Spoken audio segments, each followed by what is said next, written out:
our parents, all she cared about was making sure she didn't have to deal with the consequences of her own actions. I hung up the phone and decided I was done, helping her, done trying to explain myself to my parents, done being the one who always had to clean up her messes. I wasn't sure what would happen next, but I knew one thing for sure. I wasn't going to let Mallory drag me down with her anymore. But of course, my family wasn't about to let it go that easily. I kept ignoring calls from my mom and dad for a while, thinking they'd eventually drop it. They didn't take very few days. I get another voicemail from my mom, her voice trembling with disappointment. "Why are you letting this tear our family apart?" she'd say. Or worse, and raised you better than this. My dad wasn't as dramatic, but he had his own way of making me feel like I was the problem. His texts were short, but cutting things like me to talk, or "I don't know what's happened to you lately." They didn't want to hear my side. They just wanted me to fix things, and by fix they meant give Mallory whatever she wanted. Then came the invitation, or more accurately the demand, for a family meeting. My mom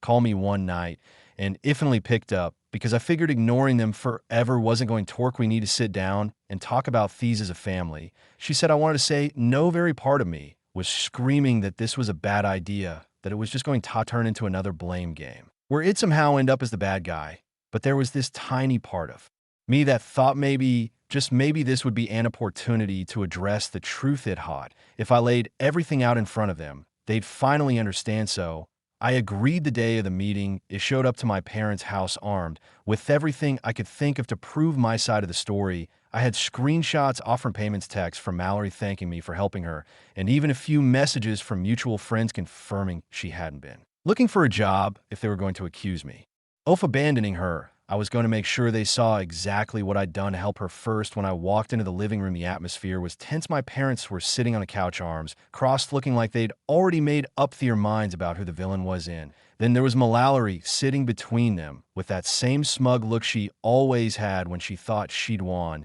She didn't even say hello. "All right," I said, sitting down across from them. "Let's talk." My mom jumped in immediately. "We just want to understand why you've been so cruel to your sister," she said. Cruel, that word made me blood boil, but I kept my cool and tried to explain. "Mom, I've been helping Mallory for months. I paid her rent. I bought her furniture. I did everything I could to help her get on her feet. What more do you want from me?" "And you abandoned her," my dad said. "She wasn't ready, and you just left her to fail and didn't abandon her." I shot back. As an adult, at some point, she has to take responsibility for her own life. It gave her a head start, and she blew it. Mallory rolled her eyes. "Oh, here we go," she said, the big speech about how you're the victim. I ignored her and pulled out my phone. "You want proof?" I said. "Here, look at these rent payments. Look at these texts where she begged me for help and promised she'd start looking for a job. Here's also the messages from her friends saying she hasn't even been trying." I handed my phone to my mom, but she barely glanced at it before passing it back. "This," I sent, "tab out proof." She said, "This is about family. You're supposed to be there for each other." I was there for her, I said, my voice rising despite myself. I was there for her when no one else was. "And how did she repay me?" "By lying to you and making look like the bad guy." Mallory gasped like she was shocked I dared call her out.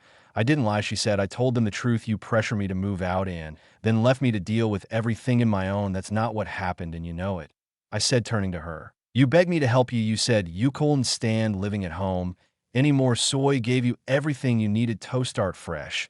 And instead of stepping up, you sat around doing nothing and blamed me when things didn't work out."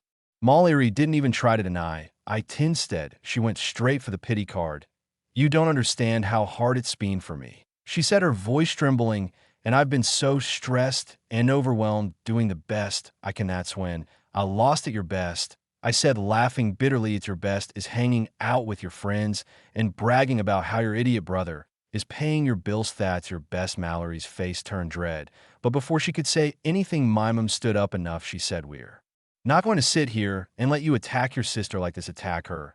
I said, standing up too. "I'm not attacking Harry. I'm telling the truth. But I guess that doesn't matter, does it? You've already decided I'm the bad guy." My dad shook his head. "You've changed." He said, "You're not the son we raised." That hit me harder than I wanted to admit, but I wasn't going to let them guilt me in a given. "You know," I said, "I'm the same person I've always been. The difference is I'm finally done letting Mallory walk all over me with that." I turned and walked out. I didn't slam the door, Even though I wanted to, I just left. As I drove home, I kept replaying the meeting in my head, wondering if there was anything I could have said or done differently. But the truth was, it wouldn't have mattered. They didn't want to hear the truth. They just wanted someone to blame, and I was the easiest target. By the time I got home, I had made up my mind. I wasn't going to keep trying to explain myself to people who didn't want to listen if they wanted to believe Mallory's lies. That was their choice, but I wasn't going to let them drag me down anymore. I wasn't a Buddha, keep fighting a battle where the other side didn't care about the truth and knew there was no point trying to convince my parents, especially after that family meeting. They were fully on Team Mallory, no matter what proof I had. So I just stopped engaging. I figured if I ignored the drama long enough, they'd eventually realize the truth on their own. For a few weeks, things were quiet too. Quiet. My parents stopped calling Asmik, which felt like a small victory. Booty couldn't shake the feeling that something was brewing behind the scenes. Then, out of nowhere, I got a call from Mallory's old landlord. "Hi, is this Mallory's emergency contact?" He said, his voice already sounding irritated. I hesitated for a second. Yeah, I guess what's going on?" "She's sabandoned the apartment," he said flatly. "She left it a complete mess, holes in the walls, garbage everywhere, and some of the furniture is missing. I've been trying to get a hold of her, but she's not answering. Do you know where she is?"